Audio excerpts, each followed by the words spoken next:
राहुल गांधी और अखिलेश यादव की जो केमिस्ट्री दिख रही है लोकसभा से लेकर बाहर तक, उसके पीछे क्या कहानी है, उसका यूपी में क्या असर होगा, ये आपको बताएंगे। इसके अलावा आपने देखा होगा कि अखिलेश यादव किस तरीके से अनुराग ठाकुर के जाति पूछने वाले बयान पर भड़क गए, उसके क्या मायने हैं। साथ ही कल यूपी विधानसभा में कुछ ऐसा हुआ जिसकी बड़ी चर्चा है। योगी आदित्यनाथ यानी कि मुख्यमंत्री ने शिवपाल यादव पर तंज कसा कि आपको आपका भतीजा गच्चा दे गया। इसके जवाब में शिवपाल यादव ने भी कुछ ऐसा खुलासा किया जिसकी बड़ी चर्चा है। तो उसकी पूरी कहानी क्या है वो आपको बताएंगे। और सभी विषयों पर बात करने के लिए हमारे साथ होंगे हमारे वरिष्ठ साथी कुबूल जी। कुबूल जी, स्वागत है आपका। सबसे पहले तो केमिस्ट्री की चर्चा कर लेते हैं। राहुल गांधी और अखिलेश यादव के बीच जो लगातार दिख रही है, सदन से लेकर बाहर सड़क तक सब जगह साथ नजर आ रहे हैं, एक दूसरे को डिफेंड करते नजर आ रहे हैं। और यूपी में लगातार चर्चा होती कि ये जो पारी शुरुआत हुई है 2024 लोकसभा में, वो कितनी लंबी चलेगी और किस तरह से चलेगी। तो उसका एक एग्जाम्पल तो देखने को मिल रहा है। कैसे देख रहे हैं इसको? देखिए, निश्चित तौर पे जिस तरह से राहुल गांधी और अखिलेश यादव के बीच में सियासी केमिस्ट्री इन दिनों दिख रही है, निश्चित तौर पे ये लोगों के जहन में, दिमाग में तमाम तरह के सवाल पैदा कर रही है। और इसलिए क्योंकि अखिलेश यादव के साथ अक्सर देखा गया है कि जिन दलों के साथ उनका गठबंधन हुआ वो बहुत ज़्यादा चल नहीं पाया, या चुनाव के बाद वो ज़्यादातर अक्सर देखा गया है टूट गया, चाहे वो बसपा के साथ हो या इससे पहले कांग्रेस के साथ भी रहा है, या फिर इसके अलावा ओम प्रकाश राजभर, महान दल या जयंत चौधरी के साथ इस जो है। लेकिन पहली बार दिख रहा है कि चुनाव के बाद ही दिख रहा है। इसके पीछे सबसे बड़ी वजह यह है कि दोनों के साथ आने का राजनीतिक रूप से दोनों पार्टियों को इस बार फायदा हुआ है। इससे पहले जिन लोगों के साथ अखिलेश यादव ने गठबंधन किया था वो उस तरह से राजनीतिक रूप से फायदेमंद नहीं रहा। तो निश्चित तौर पे ये दोनों की सियासत में दोनों की मजबूरी भी है और एक दूसरे के लिए दोनों जरूरी भी हैं। मजबूरी ये है कि दोनों अगर अलग अलग चुनाव लड़ते हैं तो भारतीय जनता पार्टी को उत्तर प्रदेश में हराना इनके समझ नहीं है, क्योंकि वोटों का बिखराव होगा इसलिए। और खास तौर पर मुस्लिम वोटों का बिखराव होगा। मैं मानता हूं, क्योंकि खासतौर से जो मुस्लिम वोट है वो दोनों का एक ही सियासी आधार है और कांग्रेस भी इसी वोट बैंक के सहारे जो है उत्तर प्रदेश में लंबे समय तक राज करती रही है। और दूसरी तरफ जो है एक नया वोट जो है दलित वोट है। दलित वोट बसपा के साथ उस तरह से नहीं जुड़ा जिस तरह वो कांग्रेस के जरिए आया है। राहुल गांधी का जो संविधान बनाने वाला नैरेटिव है वो बहुत काम कर रहा है। अखिलेश यादव भी इस बात को मानते हैं कि जो राहुल गांधी ने जो नैरेटिव बनाया उसका सियासी फायदा इस बार उनको मिला है। और अखिलेश यादव का पीडीए, देखिए उत्तर प्रदेश में जो सियासी आधार है वो समाजवादी पार्टी का है, इसमें कोई छिपा नहीं है। उत्तर प्रदेश में इस बार सपा के साथ कांग्रेस ने अलायंस करके चुनाव लड़ा, उसका फायदा ये हुआ कि समाजवादी कांग्रेस जो एक सांसद रायबरेली तक सीमित थी वो बढ़ के 6 सांसदों पर हो गई। कुछ सीटों पे बहुत मामूली वोट से कांग्रेस हारी है, यानी अगर उनको जीत लेती तो आज वो 8 से 10 के आंकड़े के आसपास खड़ी होती। तो मुझे लगता है कांग्रेस को बहुत दिनों के बाद 9.5% के आसपास वोट मिल गया है और वो बसपा के वोट के लगभग बराबर पहुंच गई है। तो मुझे लगता है कांग्रेस के अंदर एक कॉन्फिडेंस पैदा हुआ है और कांग्रेस के लिए सपा के साथ चुनाव लड़ना एक मुफीद रहा है, एक चीज।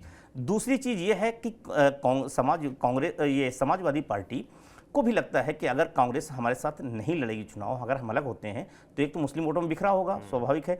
दूसरा सबसे बड़ी बात यह है कि उत्तर प्रदेश में जो अखिलेश यादव का असली लक्ष्य है वो 2027 है। वो 2027 तक कांग्रेस के साथ अलायंस बना के रखना चाहते हैं, क्योंकि उनको मालूम है कि अगर वो कांग्रेस के साथ अलायंस बना के लड़ेंगे तभी सत्ता के दहलीज तक पहुंच सकते हैं, एक चीज। दूसरी चीज यह है कि समाजवादी पार्टी का राष्ट्रीय विस्तार अखिलेश यादव भी करना चाहते हैं, जो मुलायम सिंह यादव नहीं कर पाए हैं।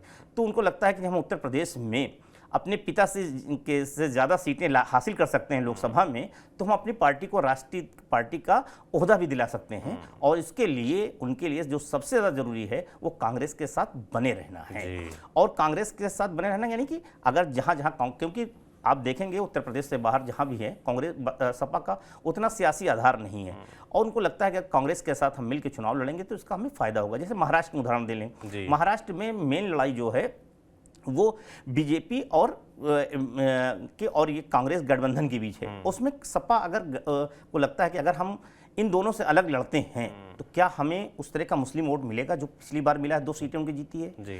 तो मुझे लगता है अगर अलग लड़ेंगे तो जो हस दिखा है कि इस बार चुनाव में तमाम जो अलग जिन्होंने गठबंधन नहीं किया था उनको हार मिली, तो लगता है उनको कि ऐसा ना हो कि हम गठबंधन ना करें, हार जाएं। तो उनको कोशिश यही है कि हम कांग्रेस के साथ एक सामंजस्य बना के चलें, एक समन्वय बना के चलें, और उसके लिए वो राहुल गांधी के लिए हर मोर्चे पे ढाल बन रहे हैं और राहुल गांधी भी उनके लिए उसी तरह का हौसला अफजाई कर रहे हैं। मैंने देखा कि संसद सत्र शुरू जब पहली बार हुआ 18वें, तो उस समय जो अखिलेश यादव अवधेश प्रसाद को लेके गए तो राहुल गांधी भी उनकी तारीफ करते नजर आए। पहली पंक्ति में दोनों बैठते हैं, दोनों एक दूसरे के जन्मदिन पर जो है मुबारकबाद देते हैं, तो उसको हौसला अफजाई के साथ जो है दोनों एक दूसरे का शुक्रिया अदा करते हैं। तो ये सारी चीज़ें दिखा रही है। और इसके अलावा चुनाव के दौरान आपने देखा होगा कि अखिलेश यादव के लिए राहुल गांधी वोट मांगने गए और राहुल गांधी के लिए अखिलेश यादव मांगने गए। कार्यकर्ताओं को दोनों एक के बीच समन्वय भी दिखा और इसका फायदा हुआ।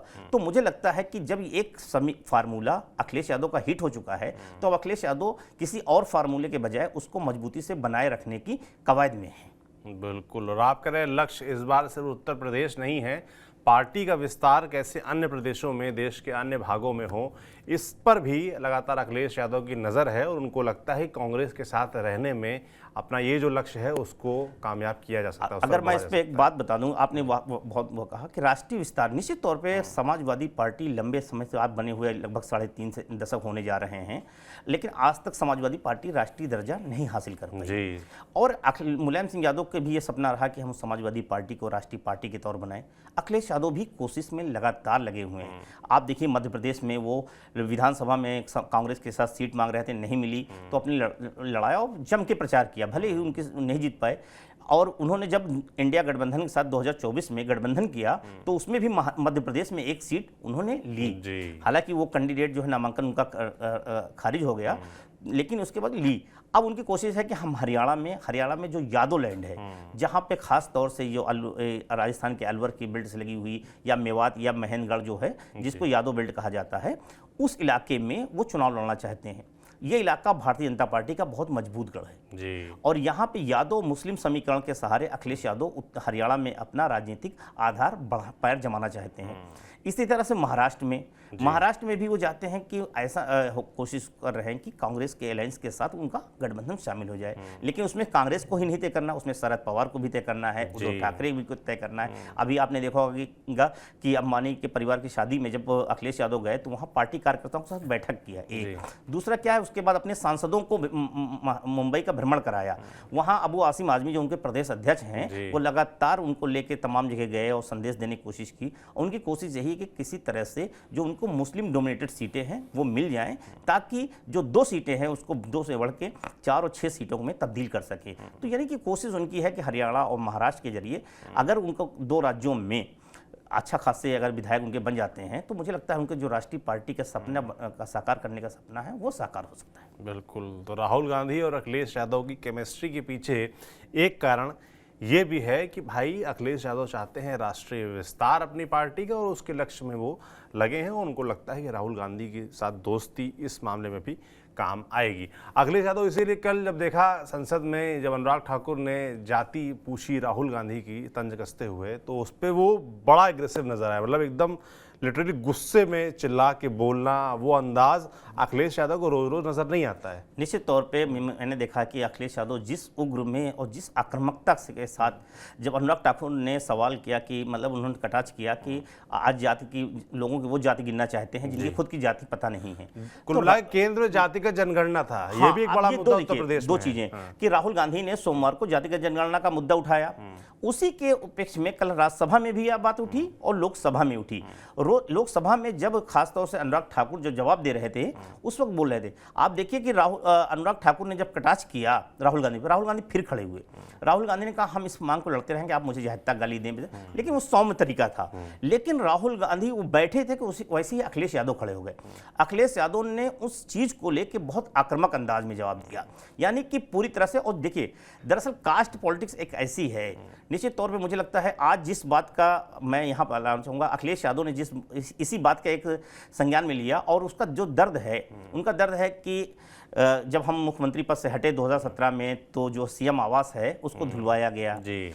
और जब वो कन्नौज में अभी चुनाव लड़ रहे थे, चुनाव मंदिर गए तो मंदिर को धुलवाया गया। वो बताना चाहते हैं कि जाति के आधार पे, क्योंकि ये सवाल पूछने वाले कौन थे, अनुराग ठाकुर जो कि एक राजपूत समुदाय से आते हैं।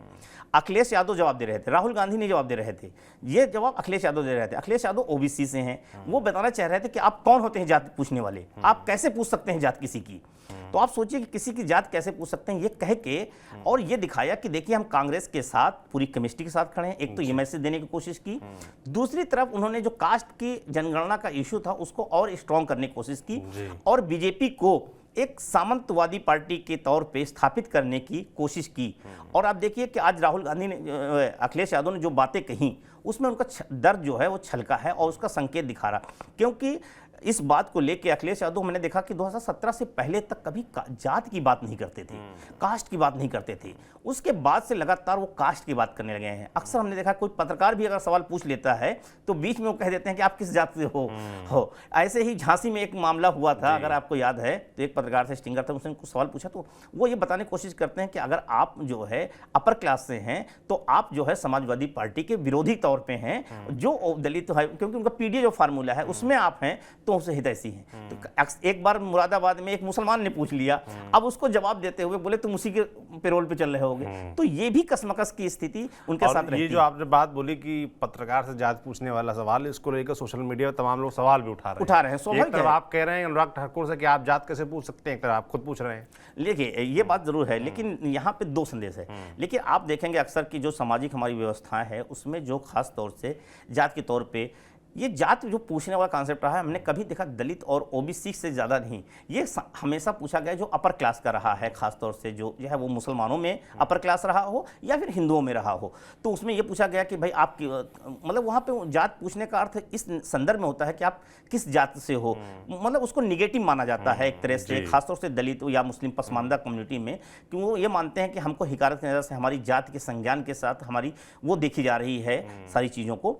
तो मुझे लगता है कि अखिलेश यादव ने कल जब राहुल गांधी ने अनुराग ठाकुर ने सवाल पूछा तो राहुल गांधी ने, अखिलेश यादव ने जो जवाब दिया, उनकी आक्रामकता बता रही थी कि आक्रामकता ये बता रही थी कि उस बात को अखिलेश यादव ने अपने दिल पे लिया और उनका जो दर्द है और जो वो है वो छलक आया, और जिसीलिए इस आक्रामकता के साथ उन्होंने कल वो बात रखी। और मुझे लगता है उस दर्द से, उस गुस्से से देश का एक बड़ा वर्ग है वो कनेक्ट कर पा रहा होगा। निश्चित तौर पे जो खास तौर से देखिए अखिलेश यादव की पूरी पॉलिटिक्स दलित ओबीसी पे केंद्रित होती जा रही है, पूरी तरह से वो बात करना चाहते हैं और वो सदन से लेके सड़क तक, संगठन से लेके अपने संसदीय समितियों तक में भी वही फार्मूला अपनाना चाहते हैं कि वो ज़्यादा से ज़्यादा दलित ओबीसी को स्पेस देना चाहते हैं। इस जरिए वो मैसेज भी देना चाह रहे थे।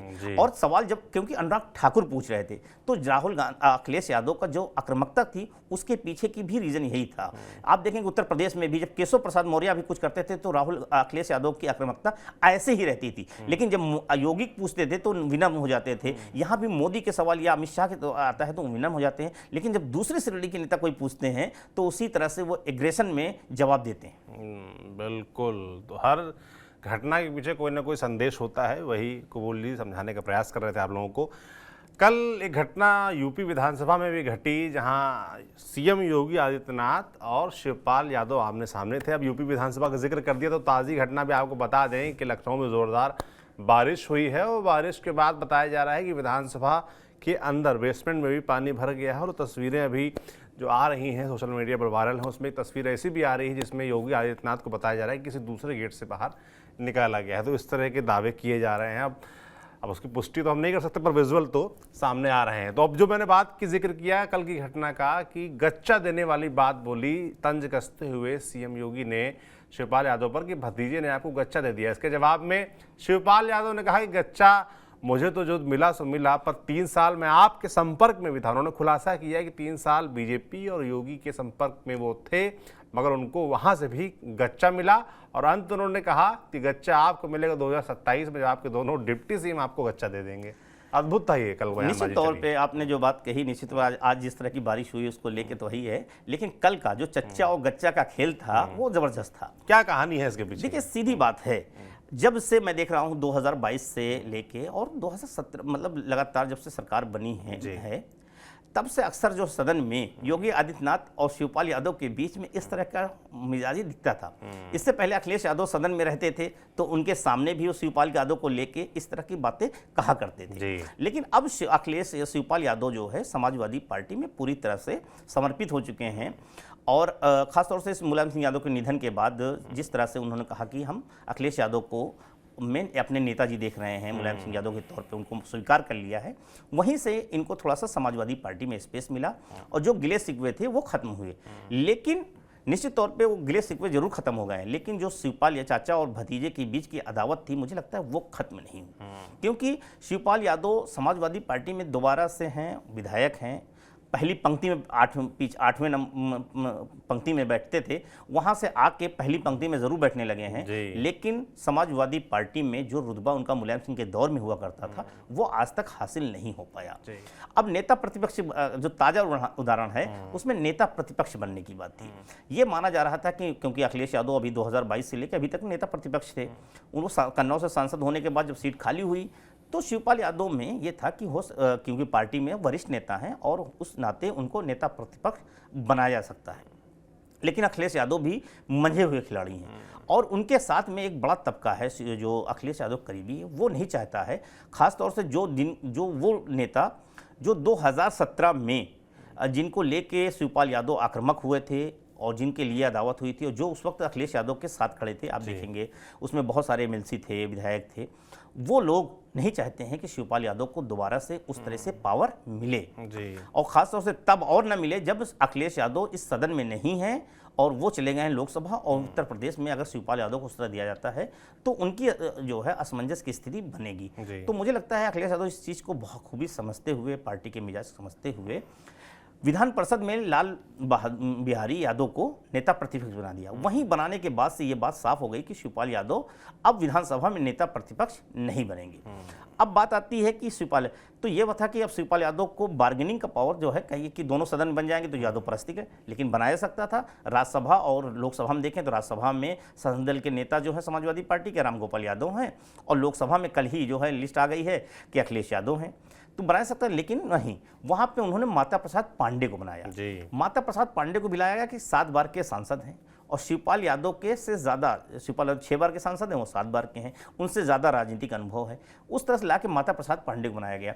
तो उसी को लेके योगी आदित्यनाथ ने उनके कमजोर नब्ज थी, उस कमजोर नब्ज पे हाथ रखने की कोशिश की कि आपके भतीजे ने आपको गच्चा दे दिया, आज भी भतीजा आपको लेकर भयभीत है। इसके जवाब में पहले तो शिवपाल यादव बैठे थे, संग्राम यादव जो कि विधायक हैं, उन्होंने पीछे से शिवपाल यादव को उकसा के खड़ा कर दिया। इस बात को लेके विधानसभा अध्यक्ष जो है सतीश महाना जी ने भी ये बात कही कि अरे संग्राम जी, वो शिवपाल जी तो बैठे थे, आपने उन्हें क्यों उकसा दिया। अब शिवपाल यादव खड़े हो गए। अब शिवपाल यादव जब खड़े हुए तो उन्होंने कहा कि दरअसल माता प्रसाद पांडे हमारे वरिष्ठ नेता हैं, उन्होंने कोई हमें गच्चा नहीं दिया है और वरिष्ठ नेता हैं, समाजवादी हैं, इसलिए उनको नेता प्रतिपक्ष बनाया गया है। और मैं तो देखो पहले पीछे बैठता था, फिर वहां बैठता था, अब तो देखिए यहाँ आ गया हूँ। तो उन्होंने बताया कि हमारा रुतबा मतलब धीरे धीरे बढ़ रहा है। लेकिन उसके साथ उन्होंने क्या कहा कि भैया मैं तो भी 3 साल तुम्हारे संपर्क में रहा, गच्चा तो तुमने दिया मुझे। यानी कि ये बताने की कोशिश साफ की कि जिस समय अखिलेश यादव के साथ शिवपाल यादव के रिश्ते सही नहीं थे, उस वक्त शिवपाल यादव ने यह बात पहली बार स्वीकारा कि वो भारतीय जनता पार्टी के संपर्क में थे, यानी मुख्यमंत्री योगी आदित्यनाथ के संपर्क में थे। यानी कि ये बात अब जो है सार्वजनिक हो चुकी है। वो भले ही शिवपाल यादव ने कल मजाक के लहजे में कहा, लेकिन ये इसके मायने निश्चित तौर पे हैं। जो लोग अभी तक ये मानते थे कि शिवपाल यादव क्या भाजपा के संपर्क में थे या नहीं थे, क्या वो भाजपा में अपने विकल्प तलाश रहे थे, तो कल के बाद से ये चीजें साफ हो गई। लेकिन इसके बाद शिवपाल यादव ने क्या कहा? इसके बाद शिवपाल यादव ने कहा कि आपने हमें गच्चा दिया 3 साल संपर्क, लेकिन आने वाले 2027 में जो है आपके जो डिप्टी सीएम है वो गच्चा देंगे। यानी कि उनका इशारा दोनों जो डिप्टी सीएम हैं उनकी तरफ था, खास तौर से जो केशव प्रसाद मौर्य के साथ, जो उनके इस दिनों खासतौर से दिख रहा है उत्तर प्रदेश में कि केशव मौर्य और योगी आदित्यनाथ के बीच सब कुछ ठीक नहीं चल रहा है, क्योंकि लोकसभा चुनाव के बाद से दोनों एक दूसरे कैबिनेट में शामिल नहीं हो रहे थे। जो कल की पहली बार दिखा कि पहली बार एक साथ दोनों डिप्टी सीएम और सीएम एक साथ नजर आए, तो वो बात को लेकर जिस तरह से संगठन और सरकार को लेकर बातें केशव प्रसाद मौर्य द्वारा कही जा रही थी, लगातार मोर्चा खोल रखे थे ओबीसी, तो वो कहीं ना कहीं वो बताने की कोशिश कर रहे थे शिवपाल यादव कि जो दोनों डिप्टी सीएम हैं ये आने वाले समय में आपको गच्चा देंगे, और तब जब है आपको एहसास होगा आज गच्चा। आप देखिए उससे पहले यही बात शिवपाल यादव जिस समय विधानसभा में कह रहे थे, उसी समय लोकसभा में अखिलेश यादव ने क्या कहा, यहाँ पे उकसाया अखिलेश यादव ने कि जिन लोगों ने आप इतने भी कमज़ोर हो गए हैं, उस प्रकरण का जिक्र किया जिसमें खासतौर से जब अभी मुख्यमंत्रियों की बीजेपी के शासित राज्यों के मुख्यमंत्री और डिप्टी सीएमओं की उनके प्रधानमंत्री शीर्ष नेतृत्व के साथ बैठक थी। उसमें जब अमित शाह और राजनाथ जी जा रहे हैं तो उसमें राजनाथ सिंह, वो योगी आदित्यनाथ नमस्कार तो राजनाथ से कर रहे हैं लेकिन उस वीडियो में दिख नहीं रहा। फिर पीएम मोदी आते हैं तो उसको लेकर उन्होंने कटाक्ष किया कि आजकल नमस्कार कभी नहीं हो रहा है, आप एक दूसरे को नमस्कार नहीं कर रहे हैं, आप तो इतने भी ताकतवर बनते थे। और उनका इशारा जो है बीजेपी नेताओं शीर्ष नेतृत्व पे था कि आप इतने पावरफुल बनते हैं लेकिन जिसने आपको हराया उसको भी हटाने की वो नहीं है। तो दोनों तरफ से उकसाने का काम किया जा रहा था।